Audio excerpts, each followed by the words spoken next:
Сәлем баршаңызға, сіздермен бірге Айжан, менің YouTube каналыма қош келдіңіздер. Бүгін біз сіздермен творожный пирог грушамен дайындайтын боламыз. Ең алдымен творожный қамырын дайындап аламыз. Ыдысымда сүзбе, яғни творог, қантымды салып, блендердің көмегімен бір келкі болғанға дейін езіп аламыз. Жұмыртқамызды салып, тағы да бір келкі болғанға дейін блендермен езіп аламыз. Келесі сливочный майымызды құямыз. Сливочный майды біз микроволновкада немесе водяная баняда ертіп аламыз. Бір келкі болғанға дейін қайтадан блендермен езіп алатын боламыз.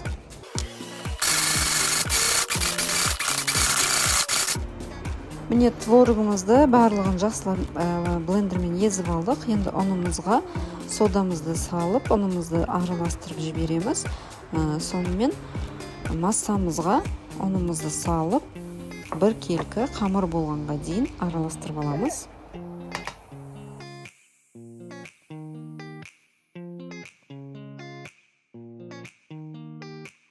Келесі грушамызды, яғни алмұртымызды турап аламыз. Ең алдымен осылай қақ ортасынан бөліп, керек емес жерлерін алып тастаймыз. Сонымен видеодағыдай жіңішкелетіп турап алатын боламыз.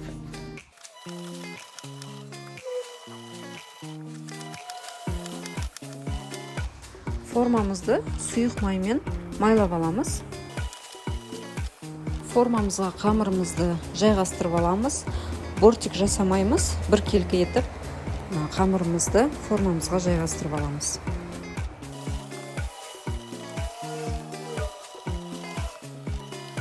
Келесі алмұртымызды міне қамырымызға кіргізіп, бірінен кейін бірін тізіп шығамыз. 180 градуста қызып тұрған пеште шамамен 30-35 минут пісіріп аламыз.